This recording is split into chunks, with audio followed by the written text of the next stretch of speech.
Enfin, c'est trop triste de dire ça, mais je suis pas le genre de personne qui se dit ah, j'ai envie de rentrer chez moi et faire ma vie là-bas. Parce que, bah non, en fait, je me sens pas chez moi, chez moi. Hello les amis, j'espère que vous allez bien. Vous vous êtes sûrement déjà demandé quel impact peut avoir l'éducation à Madagascar sur les jeunes qui viennent vivre en France. Notre invité du jour, Artine, vient nous raconter son histoire, son ressenti, sa vision vis-à-vis de tout ça. C'est très très personnel, elle a beaucoup de courage pour venir nous témoigner sa vision, sa manière de voir tout ça. Dites-nous d'ailleurs en commentaire votre position, votre point de vue vis-à-vis de tout ça également, toujours dans la bienveillance, qu'on essaie d'être cordial avec tout le monde. Et bah écoutez, installez-vous tranquillement et on se retrouve tout de suite. Bon visionnage, let's go!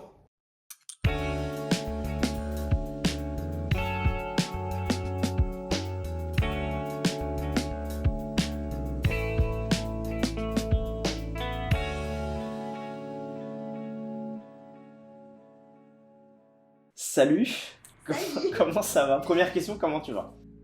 Très bien. Du coup, pour commencer, j'aimerais que tu te présentes un petit peu, que tu nous racontes un peu ton histoire. Et, pour commencer. Non, pour commencer, présente-toi d'abord. Ouais, je pense que ce sera mieux parce que raconter mon histoire, Ouais, ça risque d'être long. c'est vrai. Mais je m'appelle Artine, mais ici, du coup, en France, on m'appelle Arotiana. Ok. J'ai 24 ans et je suis née à Madagascar, dans la capitale. Et je suis venue en France à l'âge de 17 ans après mon bac pour poursuivre mes études. Et voilà, je ne sais pas si tu veux des précisions ou pas. Non, c'est très très bien, c'est très très bien. Du coup, là, tu as terminé tes études. Ouais, là j'ai fini mes études depuis 2 ans à peu près. Ok, ok, ok. Mais du coup, tu as compris le concept un petit peu. On va retourner à Madagascar, dans le contexte. Oui. T'as grandi dans quel contexte à Madagascar? Je dirais que, en fait, comme c'est un pays où il y a beaucoup d'inégalités sociales, moi j'étais plus du côté des privilégiés, on va dire. Tu vois, D'accord. donc Ok. je vivais quand même bien, je pouvais aller à l'école parce que c'est pas tout le monde qui pouvait aller à l'école. Et en plus de ça, j'allais dans des écoles plutôt bien, tu vois, où on parlait français, j'allais en école privée, puis j'ai fait un lycée français, on va dire. Et ce qui m'a permis d'avoir le bac français et de venir en France après. Donc je sais que je suis vraiment, enfin je suis un peu une privilégiée quoi. Donc, Ok. mais j'en étais pas consciente avant. D'accord. Bon, on va y revenir du coup Ouais. de ça parce que c'est une vraie c'est un vrai sujet ça les inégalités déjà que tu le sentes aujourd'hui Ouais. super intéressant. Mais d'abord du coup t'as vécu à Tana dans la capitale. Du coup tu me disais donc en préparant cette interview ce podcast c'est que du coup t'as beaucoup déménagé. Oui. Du coup t'as vu plein de choses, t'as vu plein de quartiers déjà. Est-ce que tu peux un peu nous les présenter, nous les décrire? Alors moi j'étais tout le temps dans un arrondissement en particulier parce que mon père il avait sa famille qui était pas loin. Et du coup j'étais tout le temps autour d'un arrondissement, mais je voyais des lieux un peu différents, on va dire, des lieux qui étaient un peu plus proches du centre et des lieux un peu plus excentrés où il fallait absolument prendre la voiture pour pouvoir y accéder. Il n'y avait pas trop de bus qui passaient ou quoi. D'accord. Voilà, je sais pas. Et du coup, t'es allé dans différentes écoles déjà à ce moment-là? Non, Non, je même suis pas. tout le temps T'es resté dans la même. Ouais, je suis tout le temps allée dans la même école, puis le même collège. Et par contre, au lycée, j'ai changé. Je suis allée dans 2 lycées différents. D'accord. Et t'es allée dans quelle école du coup? C'était quelle école quand t'es en primaire? En primaire, ouais. j'étais dans une école qui s'appelait Butchou. Ok. Voilà. Les noms des écoles là-bas sont un peu particuliers et un peu marrants. Ouais. Et mon collège, c'était le même, c'est toujours Butchou. Ils avaient une école primaire et un collège. Et après, au lycée, je suis allée à Bird, c'est un lycée qui était homologué français. Et ensuite à Peter Pan. D'accord. Voilà. Et du coup, l'école des Butchou, c'est incroyable. C'est une école privée à expression française. Ok, donc c'est vraiment précisé à expression française. Oui, c'est vraiment précisé. Et donc le français est obligatoire. Oui, le français est obligatoire et c'est la langue que tu parles au sein de l'école. plus que le malgache. Enfin, c'est genre la langue principale de l'école, quoi. Et que tous les enseignements se font en français. D'accord. Il n'y a pas de cours de malgache Si, il y avait des cours de mais malgache. c'est en français. Mais si, en fait, il y avait que les cours de malgache qui étaient en malgache et sinon tout le reste, c'était en français. Ok, c'est particulier. Tu te sentais comment par rapport à ta culture au sein de cette école? Bah, en vrai, je trouvais ça normal à l'époque. Ouais. Maintenant, quand j'y repense, c'est un peu bizarre parce que normalement, tu es dans un pays qui a sa propre langue, tu es censé parler cette langue-là, même à l'école. Et là, c'était pas le cas, jusqu'au point où c'était interdit de parler malgache, sauf durant les cours de malgache. Donc, on parlait vraiment que français. Moi, j'ai grandi en parlant français, donc aujourd'hui je parle plus français que ma langue natale, ce qui est quand même un peu dommage. Mais pour moi à l'époque c'était complètement normal parce que c'était comme ça un peu partout. D'accord. Oui, parce que c'est vrai que moi à titre personnel j'ai grandi en France, ouais. Mais je parle aussi très peu malgache, même si je le parle, mais en tout cas moins que quelqu'un qui a vécu là-bas. Toi tu as vécu là-bas, tu sens le décalage avec, avec d'autres malgaches qui ont vécu là-bas? Franchement oui. J'avoue. Et même, des fois, tu sens tellement un décalage que tu te sens pas à l'aise en parlant malgache parce que tu sais très bien que t'es pas au niveau de, du vocabulaire ou de la grammaire ou quoi, t'es pas parfait. Et tu sais très bien que tu vas faire des erreurs à un moment donné parce que tu sais que tu parles pas très bien la langue, donc t'es un peu mal à l'aise. Tu vois, par exemple, les chiffres, je connais pas trop les chiffres. Et une fois, je devais faire un discours, c'était à l'anniversaire de mariage de mes parents. Et du coup, je prenais la parole et tout. Et je pense que j'avais fait un discours, je devais dire... Non, je disais des versets bibliques. Et je devais dire des nombres. Et là, j'ai bugué, genre, je savais pas comment le dire. Et je me sentais trop honteuse d'écorcher ma langue natale devant tout le monde, quoi. Et du coup, ça fait que je deviens encore... J'ai l'impression de m'éloigner encore plus de ma langue parce que je la parle pas beaucoup et je la maîtrise pas beaucoup. Donc après, tu sais, c'est aussi un pays où le regard des autres, ça compte beaucoup. Ouais, ce que j'allais dire, devant les oncles, les grands-parents. Oui, exactement. Waouh. Et tu savais très bien qu'on allait te juger en quelque sorte. Ouais. Donc tu stresses, quoi. Ouais, tu stresses et t'arrives encore moins à parler, tu trouves encore moins tes mots. Voilà. Et derrière, après, t'arrives à Bird, non, Ma première année de lycée, j'étais à Bird, donc c'est là que j'ai vraiment intégré le système français. Ok. Donc là encore, le français obligatoire ou ouais, ça c'est un peu plus détendu. C'était le système français, il n'y avait pas trop cette règle de on parle que français ici, tu vois. Ok. Genre, il n'y avait pas de problème en fait si tu parlais malgache. D'accord, mais de toute façon au lycée, tu parlais déjà peu malgache. Et toutes les personnes qui étaient avec moi, pareil, on parlait tous français. Ok. Et comment t'étais à l'école, toi? Du coup, t'étais première de la classe? J'étais un peu... J'aimais bien avoir de bonnes notes, être bien vue par les profs. Donc, je faisais en sorte de garder un peu mon image de une élève, une étudiante qui travaillait bien, qui était bien classée, on va dire. Ouais, parce qu'il y avait ce système de classement. Il y avait aussi le système de classement. Et tu recevais des cadeaux quand tu étais premier. Ah ouais, oui, c'est vrai. tu reçois... Je pense que quand tu es parti des 3 premiers, tu recevais des cadeaux. Ouais, moi j'avais jamais de cadeaux, moi. J'étais toujours dans les derniers, c'était terrible. Ok, trop bien. Et du coup, derrière, donc quelle différence il y a entre une école homologuée française, enfin du coup le parcours français, et une école française, parce qu'il y a aussi les écoles juste françaises. Il n'y a que le lycée français, je pense. Ok. Je pense. D'accord. Qui est vraiment... Franchement, je sais pas trop la différence. Je sais juste que quand tu veux une homologation, en fait, tu suis le système français de base et tu demandes l'homologation à... je sais plus comment ça s'appelle. Ouais, c'est assez technique, quoi. Ouais, voilà. Franchement, je sais pas. Je sais juste que c'était moins cher et que ça arrangeait mes parents, du coup. Ok. Parce que toi, en fait, t'es passé de Bird à une école... quoi, Peter Pan, non? Oui. C'est ça. Ouais, donc Bird et Peter Pan, c'était déjà des écoles homologuées, des lycées homologués. Donc, je suis passée justement, j'ai changé parce que le lycée où j'étais de base a perdu son homologation. D'accord. Ça veut dire que je passais le bac en étant candidat libre, le bac français, et qu'on n'était plus, on était tout simplement plus dans le système français, quoi. Et bah là, pareil, pour l'image, c'est pas hyper bien vu d'être un lycée qui perd son homologation, parce que ça veut dire que le lycée n'a pas rempli certains critères pour être dans le système français et tout. Donc j'ai changé juste parce que apparemment c'était pas ouf. Donc j'ai un peu suivi le mouvement. Ok, mais quelle est ta vision par rapport à ça? Est-ce que tu penses que ça joue derrière dans tes compétences d'être dans un parcours français? Non, pas du tout. Parce qu'en fait c'était exactement le même programme. On suivait tous le même programme parce que c'était le programme du système français.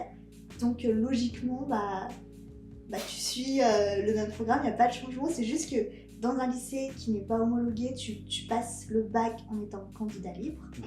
Et c'est vraiment, pour moi, c'est la seule différence. D'accord. Et ça, c'est de mon point de vue, hein, parce que forcément, de leur point de vue à eux, il y a énormément de choses qui changent. J'imagine que le réseau, ils n'ont plus accès à beaucoup de choses aussi. Mais de mon point de vue, à moi, de ma position, on va dire, d'élève, j'apprenais pas plus ou moins dans une école qui était homologuée ou pas. D'accord. Et là, aujourd'hui, si tu devais conseiller des parents, conseiller des parents sur justement pour leurs enfants qui voudraient peut-être chercher une bonne école, qu'est-ce que tu leur donnerais comme conseil au-delà de l'image? Parce que, comme tu l'as précisé, c'est super important là-bas. Mais au-delà de ça, vraiment, de mieux former les... Est-ce que tu aurais des critères spécifiques et des conseils que tu pourrais leur donner? Que c'est pas les notes qui comptent. D'accord. Et par contre, j'ai appris une histoire un peu comment dire, particulière. C'est qu'il y avait des écoles, c'était des écoles privées. Quand il y avait des étudiants, enfin des élèves qui avaient des notes qui étaient trop basses, ces élèves-là, ils passaient leur bac en tant que candidat libre. Donc ça, c'est pas dans le système français, hein, c'est dans le système malgache. Donc ils passaient en tant que candidat libre pour pas modifier les stats. Du coup, en fait, ces écoles voulaient garder de bonnes statistiques, en gros avoir une bonne moyenne générale au bac, et ils faisaient passer ceux qui avaient de mauvaises notes en candidat libre pour pas que ça influe sur la moyenne générale. Et tu vois, par exemple, juste au niveau stats, c'est pas le critère le plus fiable quant au choix de l'école. Donc déjà il y a ça. Et je dirais peut-être humainement, tu vois, voir si humainement, est-ce que déjà la direction, est-ce qu'ils sont ouverts, est-ce qu'ils sont accessibles, parce que ça c'est hyper important aussi.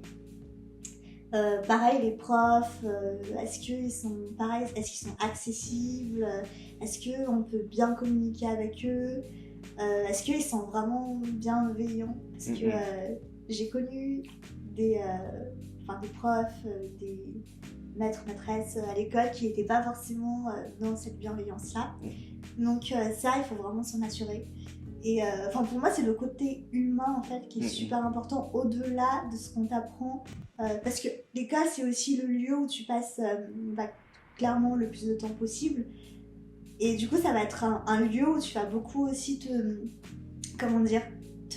former, te développer personnellement, on va dire. Tu vas forger en tant que personne. En tant que personne, exactement. Tu vas commencer à développer des traits de caractère, avoir une personnalité et tout. Du coup, en fait, tout le côté humain, c'est super important au-delà des notes. Ouais, c'est vraiment, en fait, c'est là que tu te forges que tu t'insères dans une société aussi, en quelque sorte, parce que tu vis en communauté aussi dans une école. Et du coup, privilégier l'humain. Et comment on pourrait savoir ça aujourd'hui? Genre de savoir, en fait, avec toutes les écoles qu'il y a à Madagascar, à Tana en l'occurrence, comment savoir que celle-ci, humainement, c'est la bonne école? Déjà, il y a tout ce qui est bouche à oreille. Moi, c'était comme ça, les écoles où j'allais, c'est parce que mes parents connaissaient les enfants de leurs potes, ou des gens de la famille qui allaient dans une école, et apparemment c'était pas mal, donc on y allait aussi. Ouais. Bouche à oreille, ça marche pas mal. C'était concluant. Je sais pas trop, mais non, en vrai, ça allait quand même. Mais ouais, je pense, moi, c'est beaucoup tes connaissances personnelles. Si tu connais déjà des profs, tu vois, dans ton entourage qui enseignent dans telle école et tout, bah ça te permet. En fait, le retour d'expérience, voilà, il faut grave se baser sur les retours d'expérience, pas seulement des parents, mais aussi des étudiants. Ok, c'est super intéressant. Super intéressant parce que j'aimerais rebondir aussi sur le côté image dont tu parlais tout à l'heure. Aujourd'hui, t'as été passé par des écoles, du coup t'es passé par Bird, Peter Pan. On connaît d'autres écoles qui ont des réputations, comme justement le lycée français. Ouais. Selon toi, aujourd'hui, quelle est la place de l'image au sein d'une école et la vision qu'a les jeunes entre eux, plein de choses comme ça. Quelle est la place de l'image aujourd'hui dans le milieu scolaire en fait? Non mais vraiment, l'image limite a plus d'importance que tout le reste. Ouais. Parce que, en fait, c'est drôle parce que même en dehors de l'école, cette image te suit. Et en fait, l'école où tu vas, c'est pas juste l'école où tu vas, où tu te formes. Okay. C'est carrément, ça devient un peu ton identité, tu vois. Ouais. Okay. Ou quand tu vas te présenter aux gens et tout, quand tu rencontres des gens, bah forcément à un moment on va te poser la question, tu travailles où, tu vas dans quelle école et tout. Et ça donne directement une image de ce que tu es. C'est comme si c'était ton identité carrément. Ça te catégorise directement dans une classe sociale déjà. Une classe sociale, ouais. Et aussi, il y a certains stéréotypes sur les personnes qui vont dans telle ou telle école. Bon, notamment moi qui allais dans un lycée dans le système français. Bah, tu vois, on a directement l'image de privilégié, classe plutôt élevée. Voilà. Mais même on le voit au niveau de la langue, plus tu parles français aussi. Exactement. Plus tu as une image de exactement. Quand tu parles français et quand tu parles bien français, et encore plus quand tu parles plus français que malgache, bah là directement, tu as une image de. On te catégorise comme une personne privilégiée qui vit très bien et tout. Parce que toi en plus, tu n'as quasiment pas d'accent, tu as un français quasiment. Je serais parfait même. C'est quand même. Du coup, là-bas. Comment tu te sentais au sein de ton école Bah, au sein de l'école, ça va. Okay. J'avais pas trop de soucis parce que tout le monde était un peu comme moi, tu vois. Mais par contre, c'est vrai qu'en dehors de l'école, genre à l'église par exemple, tu vois, c'est des personnes qui sont un peu différentes de toi et tout. Du coup, tu te sens moins à l'aise jusqu'à avoir des relations un peu moins profondes. Et par exemple, tu vois, au final, tu te faisais des potes qui étaient comme toi. Et en fait, tu sortais pas de ta zone de confort parce que tu fréquentais les mêmes personnes, tu voyais toujours les mêmes personnes. Et je voulais préciser aussi que le contexte est super important. En fait, on n'aura pas, tous les élèves, même si on a un peu le même style de vie, etc., on n'aura pas la même façon, on ne vivra pas les choses de la même façon. Voilà. Par exemple, moi, dans ma famille, parmi tous mes cousins et tout, j'étais vraiment parmi les seuls qui allaient dans une école française. Enfin, ça dépend de quel côté, mais en tout cas, du côté de mon père, j'étais vraiment genre limite la seule, et tu te sens pas forcément à l'aise avec ta famille parce que tu as cette image de je suis une privilégiée parce que je vais dans telle école. Tu ressens le décalage. Exactement, donc tu ressens beaucoup de décalage. Et tu te sens pas à l'aise même au sein de ta propre famille. Et donc même ça, quand tu vis ça, en vrai, c'est un peu malaisant. Parce que c'est quand même ta famille, vous avez le même son, vous êtes censés être proches, mais t'arrives pas vraiment à créer un lien juste parce que vous n'allez pas dans le même type d'école. Ouais, c'est ça. Ok, je comprends. Donc ça, c'est pour te dire à quel point l'image prend tellement de place en fait. Ouais, même au sein d'une famille. Exactement, c'est ça. et à quel point l'école où tu vas, ça a trop d'impact sur ton image. D'accord, mais en fait c'est parce que c'est aussi lié à l'éducation, au futur qu'on te prédéfinit, je sais pas comment dire, et du coup on te dit voilà, tu vas dans une école française, tu vas forcément réussir. Ouais, parce que tu vas aller en France. Ça, parce qu'on te prépare aussi à venir en France. Et du coup, toi, tu as été à Bird et à Peter Pan au lycée. Est-ce que tu pourrais un peu nous raconter, nous décrire un peu ces écoles-là? Et comment ça s'est fait la transition? On a tout notre temps, il n'y a pas de souci. À Bird, je dirais que c'était très... Déjà, j'étais en seconde quand je suis arrivée et j'étais en train de découvrir ce système parce que avant, j'étais dans le système malgache au collège et je découvrais un peu... Déjà, j'avais un peu de lacunes au niveau du français, alors pas au niveau de la langue... Enfin, je parlais bien français, mais par contre, au niveau un peu plus... même niveau grammaire, orthographe, tout ça, ça allait. Mais c'était plus au niveau de, on va dire vraiment la littérature française. Parce que moi, dans le système malgache, on lisait des livres malgaches, voilà, pour les cours de malgache. Et on faisait un peu des commentaires, des dissertes et tout. Mais par contre, en français, c'était pas aussi approfondi. Donc j'avais déjà ressenti ce petit lacune, mais après moi j'aime tellement lire, j'aime bien la littérature de façon générale, donc ça allait, je me suis rattrapée, on va dire. Ah oui, je voulais parler de l'ambiance aussi, c'est que là, dans ce lycée-là, contrairement au collège, je ressemblais plus aux autres. Ok. Tu vois, genre je sentais qu'il y avait plus qu'on avait un peu plus le même mode de vie, on va dire, alors que dans mon ancien collège, c'était pas forcément le cas. T'avais vraiment des gens d'un peu partout. Mais là, je sentais qu'on ressemblait encore plus. Et le plus drôle, c'est qu'on avait quasiment tous les mêmes activités extrascolaires. Donc par exemple, moi, j'allais à la danse. J'allais dans une école de danse précise. Et dans cette école de danse, la majorité des gens, c'était des personnes qui allaient dans des écoles homologuées. Donc soit au lycée français, soit dans d'autres lycées dans le même style. Ok, trop bien. C'était quelle école de danse? C'était Carte. Ok. C'était un peu une école, comment dire, très connue, tu vois, et on savait...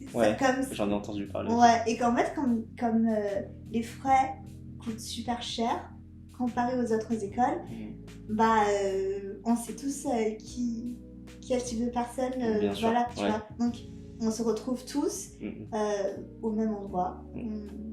On va déjà à l'école ensemble, on se retrouve encore le samedi ensemble au même endroit. Voilà. Donc, et ça, c'est les activités extrascolaires, pardon. Mais c'est pareil quand tu sors avec tes potes, vous avez des activités en dehors du lycée, on se retrouve encore tous au même endroit. On va au même resto, on a les mêmes activités, on se retrouve vraiment... Il y a une vraie unité en fait. Exactement, en fait. Et en fait, c'est ça à Mada, c'est que ta classe sociale va définir où est-ce que tu vas aller et quelles activités tu fais. Et finalement, tu sors jamais de cette zone de confort parce que peu importe ce que tu fais, peu importe où tu vas voir les mêmes personnes. Donc moi, je voyais tout le temps le même type de personnes. Quand je me faisais des nouveaux potes qui étaient dans d'autres lycées, ça changeait pas de mes potes du lycée, parce que c'était des personnes qui allaient dans le même type de lycée, qui faisaient exactement les mêmes activités que moi.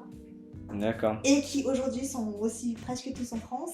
Ouais. Donc voilà. Et du coup, tu m'avais dit aussi en préparant ce truc qu'il y avait, en préparant ce podcast, je suis un peu fatigué, pardon. En préparant ce podcast, tu me parlais aussi de certaines, comment dire, du coup les compétitions entre lycées, mais aussi dans le lycée, une certaine, du coup les Miss Mister. Est-ce que tu peux nous raconter un peu globalement ce truc? Alors, parce que c'est très américain pour le coup. Un peu, en vrai, c'est le système français, mais ce qui se passe à l'intérieur, c'est très américain.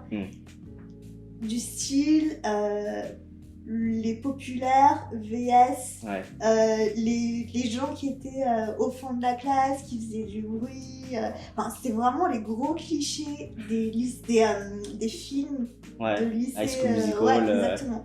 C'était vraiment ces clichés-là qui étaient... En fait, j'ai l'impression qu'on voulait le vivre aussi, parce que quand t'es dans un pays hyper éloigné des autres, tu râles un peu de vivre ce que tu vois à la télé, tu vois.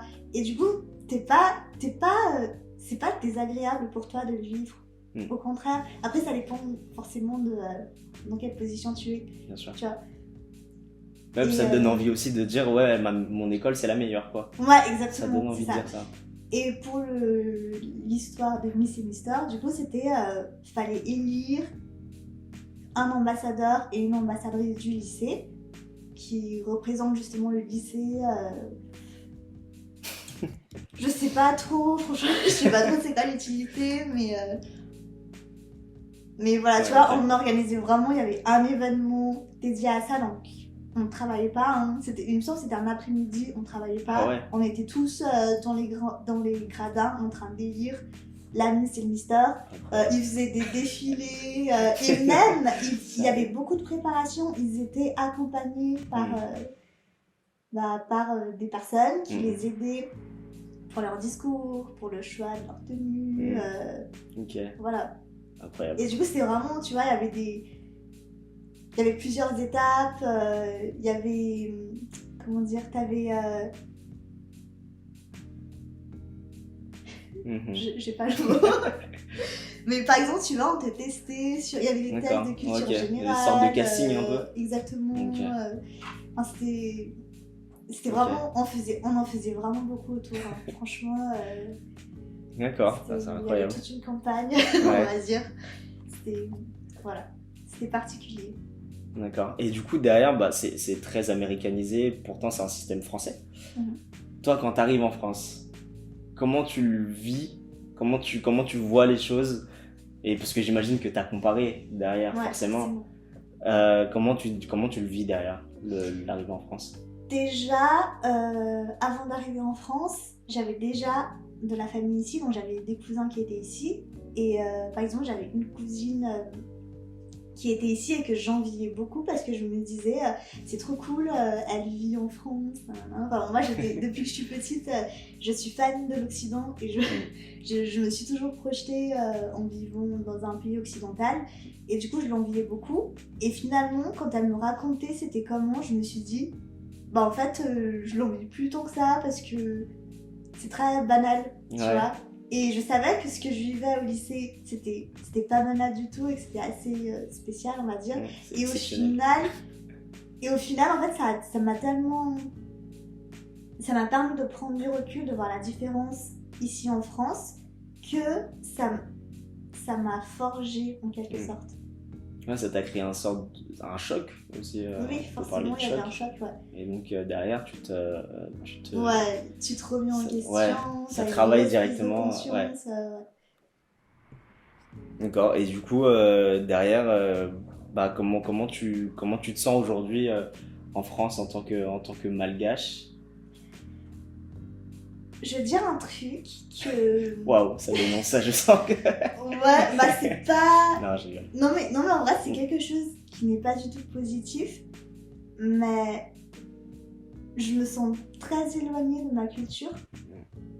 Parce que, déjà, depuis que je suis petite, j'étais éloignée de ma culture parce que je voulais avoir une vie d'occidentale. Et j'ai préparé mon départ en France pendant tellement longtemps. Dans ma tête, j'étais déjà ailleurs, tu vois. Et du coup, quand je suis arrivée en France, là, j'ai juste vécu pleinement ce dont j'ai toujours rêvé. Et forcément, je m'éloigne de ma culture. C'est pas top, hein, c'est triste, parce que je suis quand même attachée à ma culture, mais je sens quand même un certain décalage, tu vois. Genre, même des fois, quand je rencontre des malgaches ici en France, je sens qu'on est différents. Parce que je suis déjà... Enfin, depuis super longtemps, en fait, je suis déjà loin. Tu vois. Et du coup depuis petite en fait, parce que du coup on t'a obligé un peu à parler français. Exactement. Et donc aujourd'hui je sais qu'il y a plein de gens de ma famille notamment depuis que je suis petite qui m'appelle Vaza. Donc Vaza, ça veut dire étranger en malgache. Et depuis que je suis petite, j'ai été dans cette position d'étrangère, tu vois. Et du coup, maintenant, je sais très bien que ici non plus, je suis pas française, tu vois. Donc ici non plus, je suis étrangère, on va dire. Même si ici, les gens, je trouve, sont un peu plus accueillants, tu vois. Ils me considèrent, on me pose moins la question de tu viens d'où et tout, parce que les gens, ils considèrent directement que je suis d'ici. Et ils pourtant, ont été aussi ici préparés aussi à ça, plus qu'à Madagascar où un Français c'est un Vaza, c'est un étranger. C'est vrai. Et peu importe. Exactement, il y a ça aussi qui joue beaucoup.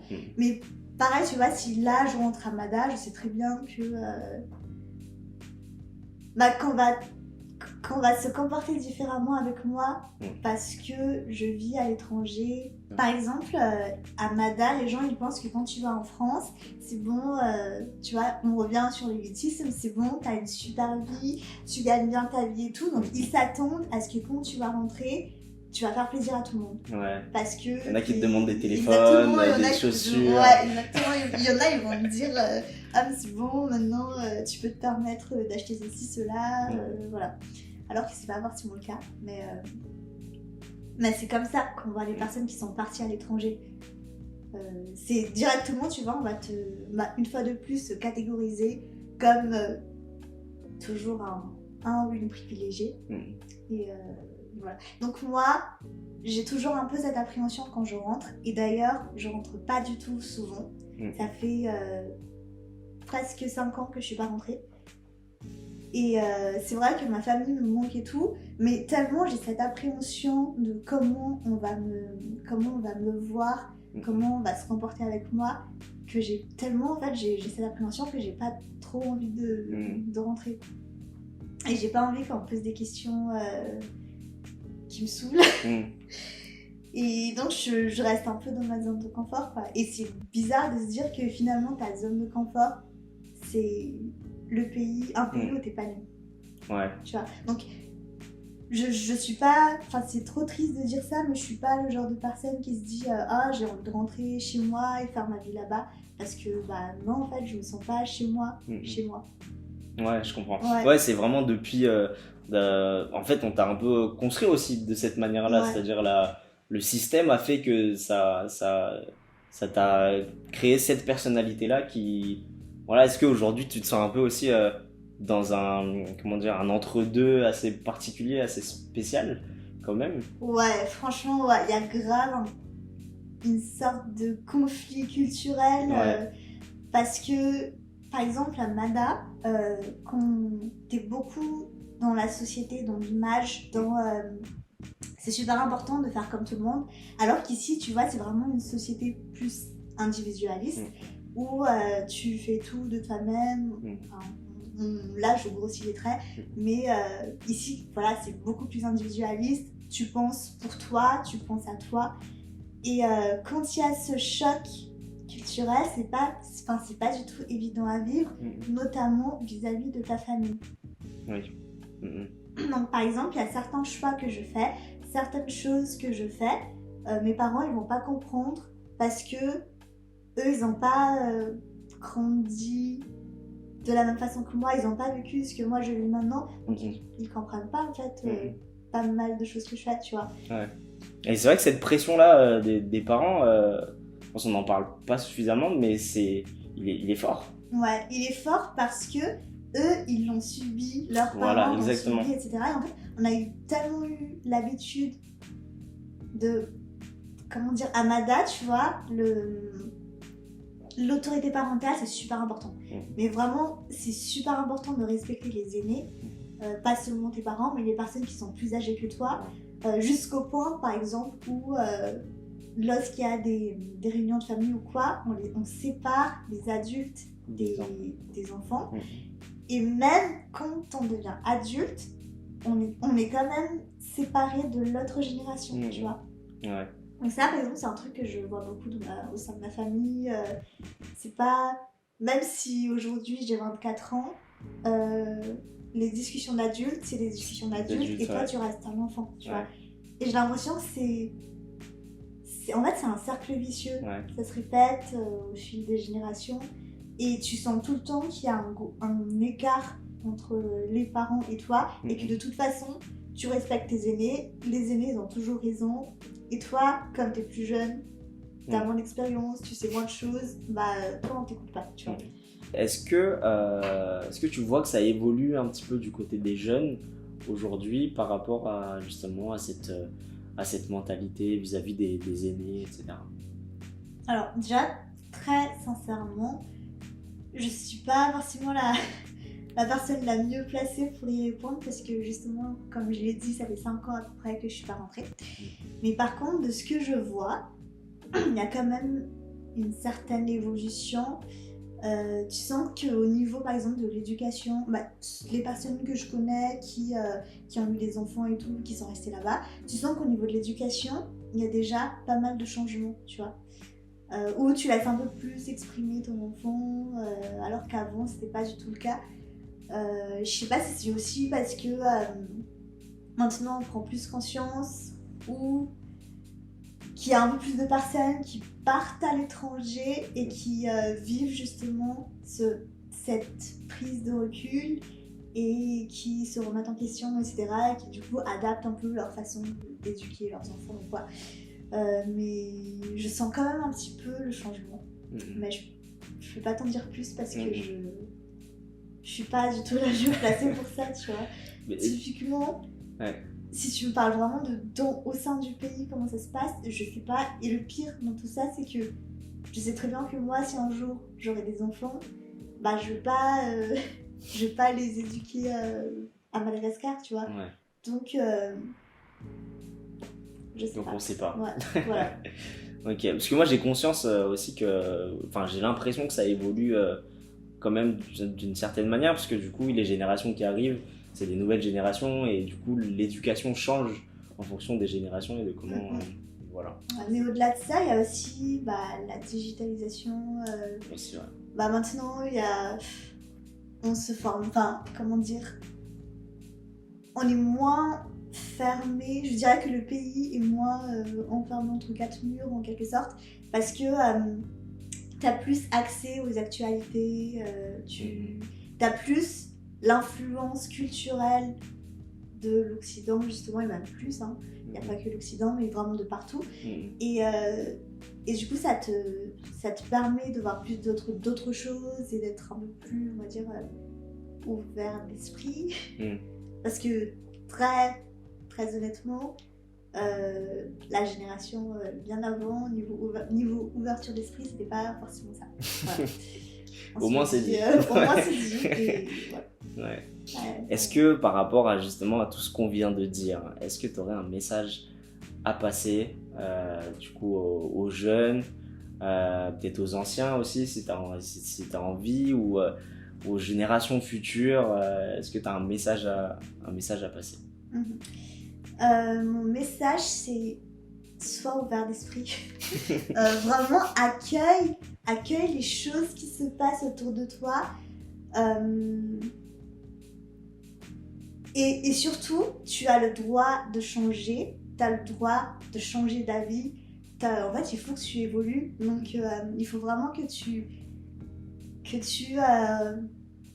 tires des leçons de ton expérience, des expériences des autres et tout, pour être le plus ouvert d'esprit possible. Parce que moi, personnellement, c'est ce qui m'a permis de changer, parce que je pense que je suis vraiment hyper différente de la personne que j'étais en arrivant ici. Et j'ai accueilli énormément de choses, tu vois, des personnes autour de moi. Et ça m'a tellement aidée à déjà m'affirmer un peu plus. Et aussi, ça m'a aidé à m'ouvrir un peu plus aux autres. Voilà. Et ça a eu tellement d'influence jusqu'à mes goûts musicaux, tu vois. D'accord. Voilà. C'est juste pour dire que plus t'accueilles de nouvelles choses et plus tu sors un peu de ta zone de confort, justement, plus tu te nourris personnellement pour te construire. Voilà. Ok, bah top. Je sais pas si c'était un bon message, mais... C'était un super message. Okay. C'était un super message, merci beaucoup. Dernière question. C'était pas la dernière question, du coup c'est la dernière question. Est-ce que tu aurais des contenus que tu recommanderais, que ce soit liés ou non à Madagascar, mais des contenus qui peuvent un peu servir à nos auditeurs aujourd'hui? Ouais, carrément, j'y ai bien pensé. Déjà, moi, il y a un podcast que j'écoute qui s'appelle Bourlinguer, et moi, j'aime trop voyager, et je pense que c'est justement le fait d'avoir eu ce ressenti d'être loin de tout, d'être enfermée dans une île, qui a fait qu'une fois que je suis partie, j'aime bien voyager seule et tout.